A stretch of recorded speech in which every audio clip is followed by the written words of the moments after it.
갇힌 세상을 벗어나 세상의 중심에 선 나를 깨우다 앤드 권경률. 90년대 신드롬 불러 일으킨 문화대통령 서태지와 아이들. 혁신적인 메시지와 장르로 출연하자마자 대중문화 혁명 이끌어 4050대가 된 신세대, 레트로 열풍 타고 아날로그의 추억 속으로. 1992년 4월 서태지와 아이들의 등장은 하나의 사건이었다. 서태지의 속사포 랩과 양현석 이준호의 격렬한 춤사위에 가요 관계자들은 어안이 벙벙했다. 사진 국립민속박물관. 결코 시간이 멈추어 줄 순 없다유. 무엇을 망설이나 되는 것은 단지 하나뿐인데 바로 지금이 그대에게 유일한 순간이며 바로 여기가 단지 그대에게 유일한 장소이다. 환상 속에 그대가 있다. 모든 것이 이제 다 무너지고 있어도 환상 속엔 아직 그대가 있다. 지금 사실 내 모습은 진짜가 아니라고 말한다. 환상 속의 그대. 1992년 4월 서태지와 아이들의 등장은 하나의 사건이었다. 서태지의 속사포 랩과 양현석 이준호의 격렬한 춤사위에 가요 관계자들은 어안이 벙벙했다. 첨단 테크놀로지로 빚어낸 강렬한 리듬과 경쾌한 선율은 TV 시청자들을 충격에 빠뜨렸다. 말 그대로 환상적인 그대였다. 그들이 신드롬을 일으키고 10대의 우상이 되기까지 한 달도 걸리지 않았다. 서태지와 아이들은 음악적 혁신의 아이콘이었다.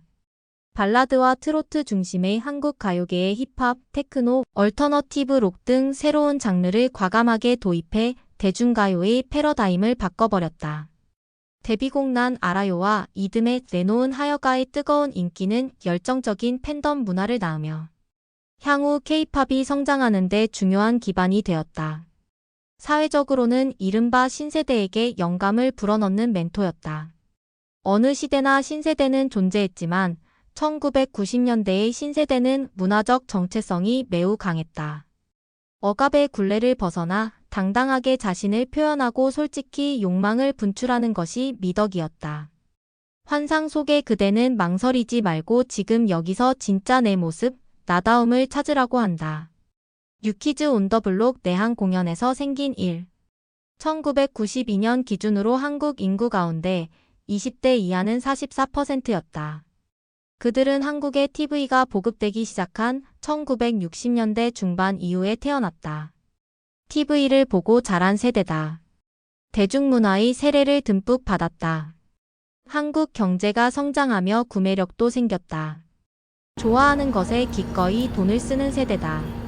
개성과 취향의 소비문화를 장착했다. 바로 그 대중문화와 소비문화가 결혼하여 낳은 자식들이 서태지와 아이들의 열광한 신세대였다. 지금은 40, 50대가 되었다. 신세대 그 중에서도 10대는 한국 대중문화 발전의 원동력이었다. 대중가요는 10대가 좌우했다. 음반 시장 매출액의 70%가 10대의 호주머니에서 나왔다. 지상파 방송사의 쇼 프로그램은 10대 방청객의 열광적인 호응에 기댔다. 그들은 소형 카세트 마이마이나 워크맨으로 오빠들의 노래를 재생하고 이어폰을 낀 채로 거리를 활보했다. 여의도 방송가의 연기학원들은 10대 수강생들로 북적거렸다. 유치반, 중고반, 대학 입시반, 성인반 등을 모집하는데 수강 희망자의 90% 이상이 중고생이었다. 매년 서너 차례 모집하고도 다 못 받아 테스트를 통해 선발해야 했다. 그 뜨거운 열기의 이면에는 연예인에 대한 10대의 숭배가 자리하고 있었다. 2017년 9월 서태지 데뷔 25주년 기념 콘서트에서 서태지와 방탄소년단이 함께 무대에 올라 공연하고 있다. 서태지와 아이들은 오늘날 세계 무대를 누비는 K-팝의 기반을 닦았다. 사진 서태지 컴퍼니. 연예인 숭배는 광적인 양상으로 번져나갔다. 유명 스타들은 사생팬 사생활을 침해하는 극성팬으로 인해 몸살을 앓았다. 서태지와 아이들 전성기에 열혈 팬덤과 함께 사생팬이 본격적으로 나타났다. 서태지의 집 앞에는 수십에서 수백 명의 팬이 그를 보려고 기다렸다. 택시를 타고 서태지를 뒤쫓는 팬들도 있었다. 사생팬의 집착은 점점 심각한 양상으로 치달았다. 좋아하는 가수의 차를 알아내 몰래 번호판을 떼어가는가 하면 인기 배우가 사는 빌라의 현관과 벽면을 낙서로 도배했다. 담을 넘어 집 안으로 들어가 태연히 음식을 꺼내 먹기도 했다. 엄연한 스토킹이고 주거 침입이었지만 이런 행위가 범죄임을 제대로 인식하지 못했다. 열광이 참사로 이어지기도 했다. 1992년 2월 서울 올림픽 체조 경기장에서 열린 뉴키즈 온 더 블록 누 키즈 안 더 블라크 내한 공연에서 대형 사고가 터졌다. 당시 뉴키즈 온 더 블록은 세계적으로 선풍적인 인기를 끌던 아이돌 그룹이었다. 많은 팬이 모였고 안전 관리는 부실했다. 흥분한 팬들이 무대 쪽으로 몰려들어 앞자리 관객들이 무더기로 넘어지는 사고가 발생했다. 고등학생 1명이 사망하고 70여 명이 부상을 입었다. 아수라장이었다. 세상의 중심은 나. 외친 신세대. 이딴 불상사에 기성세대의 우려가 커졌지만 반대로 신세대를 옹호하는 주장도 자라났다. 세대 갈등이라는 이슈가 불거지고 학술적인 논쟁이 펼쳐졌다. 1993년에는 신세대가 한국 문화계의 뜨거운 화두로 떠올랐다. 사회 전체의 변화 속에서 1990년대의 1020세대가 어떤 존재이고 무엇을 할 것인지 논의했다. 젊은 평론가들이 앞장섰다. 신세대를 철없는 아이들로 규정하는 관행에 반대한다. 신세대의 사회적인 파워와 감성적인 열정을 옹호하기 때문이다. 중약 90년대의 신세대는 자신들의 세계를 구축하고 있다. 결코 만만히 대하거나 무시할 수 없는 사고와 행동을 추구한다. 미메시스 신세대 내 멋대로 해라. 현실문화연구 1993 신세대의 등장이 우당탕탕 파열음을 내는 건 어쩌면 당연한 일인지도 모른다. 새로운 세계를 구축하려면 창조적 파괴가 불가피하기 때문이다. 헤르만 헤세의 소설 데미안에서 싱클레어에게 준 쪽지글과 일맥상통한다. 새는 알에서 빠져나오려고 몸부림친다. 알은 세계다. 태어나려는 자는 하나의 세계를 깨뜨려야 한다. 우당탕탕 깨부수고 새로운 세계를 짓는다. 그러니 신세대여 내 멋대로 해라. 신세대의 가장 큰 특징은 자신에 대한 당당함과 중심성이다. 그것이 제도와 이데올로기, 일상에 묶인 기성세대에게 숨통을 틔워줄 가능성이 있다. 강준만 한국현대사산책 1990년대 편 한 권 1993년 서울대학교 총학생회장 후보의 선거운동 책자에 실린 주장이다.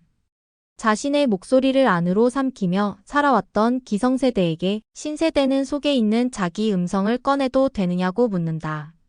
자기 목소리를 내고 자기 음성에 귀 기울이는 세상을 열망한 것이다. 1990년대에 유행했던 광고 카피처럼 세상의 중심은 나인 것이다. 1993년에 나온 신세대 화장품 트윈X 광고.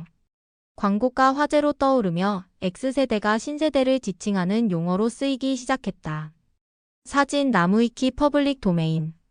이 세상 그 누구도 나를 닮을 순 없네. 날 세상에 알릴 거야. 나 역시 그 누구를 따라하지 않겠어. 나의 유일함을 위해. 내세워요. 신께서 주신 당신을 과감하게 모든 걸 부셔버려요. 실패해요. 쓰러지세요. 당신은 일어설 수가 있으니 다음에야 쓰러져 있던 널 볼 수 있어. 수시야. 1993년 서태지와 아이들의 2집 앨범에 수록된 수시하다. 한자를 풀이하면 누가 나인가? 라는 뜻이다. 약간 모호한 질문이다. 아시수 나는 누구인가? 이렇게 쓰는 게 이해하기 쉬울 텐데. 왜 그랬을까? 사실 이유 같은 것은 없다. 애써 설명할 필요도 없다. 그냥 자신의 감각대로 느낌 좋은 표현을 썼을 뿐이다. 이 세상의 유일한 나를 개성있게 표현한 것이다.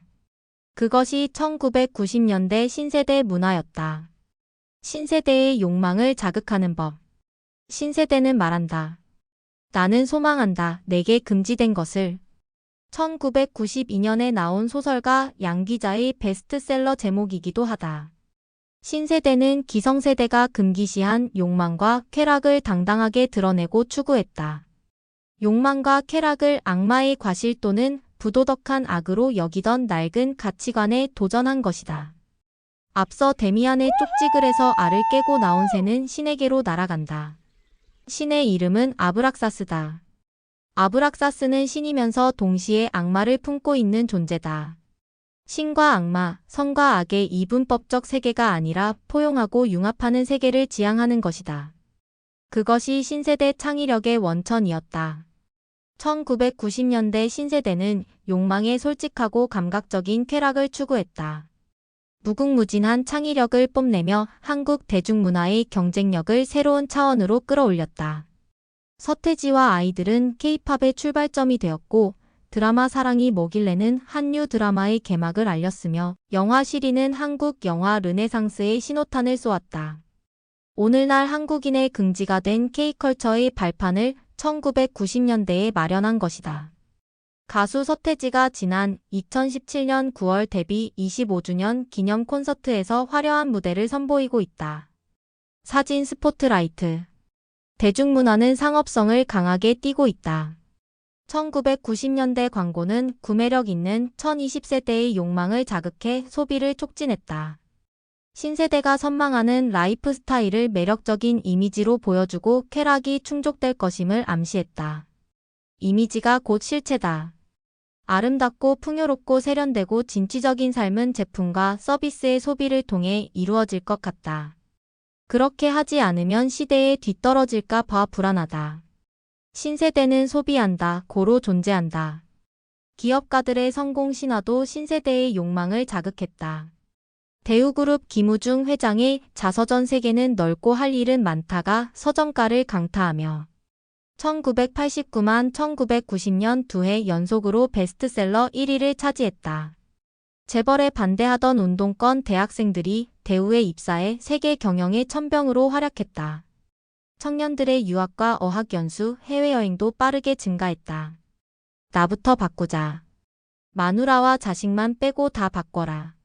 1993년 이건희 삼성전자 회장이 독일 프랑크푸르트에서 밝힌 신경영 선언은 나를 소중히 여기는 신세대를 사로잡았다. 이건희 회장은 자기 혁신의 아이콘으로 떠올랐다. 젊은이들이 가장 존경하는 인물로 뽑히기도 했다. 이면에는 성공의 욕망이 번뜩이는 시대 분위기가 깔려 있었다. 10대의 우상에서 대중문화 혁명가로 매일 아침 7시 30분까지 우릴 조그만 교실로 몰아넣고 전국 900만의 아이들의 머릿속에 모두 똑같은 것만 집어넣고 있어 막힌 꽉 막힌 사방이 막힌 널 그리고 우릴 덥석 모두를 먹어 삼킨 이 시꺼먼 교실에서만 내 젊음을 보내기는 너무 아까워 교실 이대야. 1994년 3집 앨범으로 돌아온 서태지와 아이들은 신세대에게 강력한 사회적 메시지를 전파했다. 통일의 바람을 담은 발해를 꿈꾸며와 교육 현실을 비판한 교실 이데아는 진군의 북소리였다. 철없는 애들이라고 비난받던 신세대 팬들을 사회의식으로 무장한 깨어있는 세대로 만든 것이다. 언론의 상찬이 이어지며 서태지는 대중문화 혁명가 반열에 올랐다. 일부 청소년 팬들이 이탈하긴 했지만 사회적 발언권은 훨씬 커진 것이다. 서태지와 아이들은 어째서 이와 같이 파격적인 행보에 나섰을까? 이미 열광적인 팬덤의 보위를 받으며 10대의 우상으로 군림하고 있었다. 하던 대로 음악하면 명성을 드높이며 돈을 갈퀴로 긁어모을 수 있었다. 그럼에도 서태지는 상처로 남을지도 모르는 음악적 반란의 길을 택했다. 단순한 도박이 아니었다. 1990년대와 신세대에 대한 통찰력이 엿보인다. 서태지는 음악적 재능뿐만 아니라 시대를 읽는 감각 또한 탁월했다. 영화 빅토리 2024에서 주인공 필성과 미나가 서태지와 아이들의 하여가에 맞춰 펌프를 추고 있다. 사진 마인드마크. 1990년대 한국에서는 생태주의, 페미니즘, 다원주의 등 이른바 신좌파 의제가 관심사로 떠올랐다. 이러한 의제는 경제적인 풍요가 어느 정도 뒷받침되어야 눈을 돌릴 수 있다. 미국의 경우 1960년대 자본주의 황금기에 흑인 민권운동과 함께 신좌파 운동이 거셌다. 1990년대 한국도 마지막 호황기로 좋은 기억을 두루 남겼다. 1991년부터 2000년까지 한국의 경제성장률은 평균 7% 내외였다. 단군 이래 최대 호황이라던 1980년대 중후반보다는 경제성장률이 떨어졌지만 문민정부가 들어서며 정치사회적 자유가 확대되어 풍요의 체감도는 매우 높았다.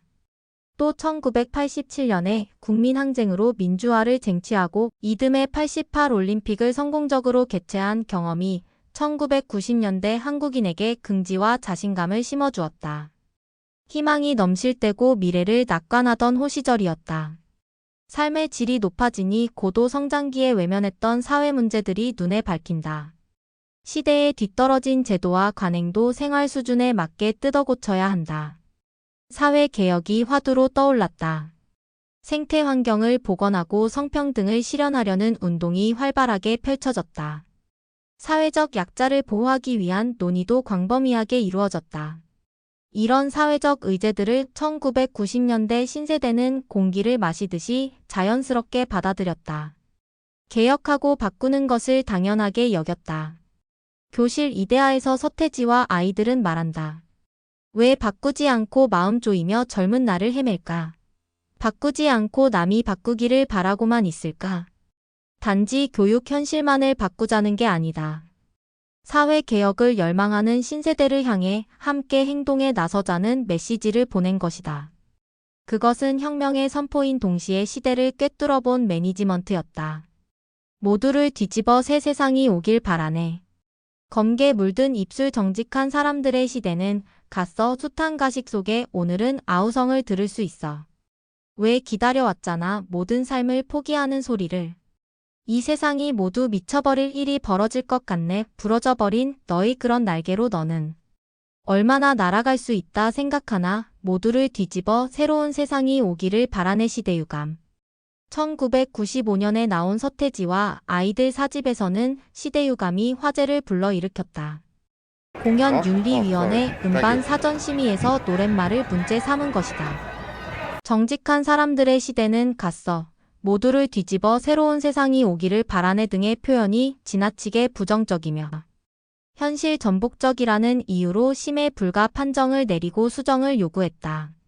서태지는 그러나 가사를 고치는 대신 MR 반주 음악로 대체해 유감을 표했다. 팬덤이 들고 일어났고 사전심의 폐지 운동이 달아올랐다. 가요 사전심의는 일제강점기인 1933년 조선 총독부에서 실시한 검열 규칙에 뿌리를 두고 있었다. 검열 철폐에 대한 공감 여론이 형성되며 1996년 6월 7일 헌법재판소에서 위헌 결정이 내려졌다.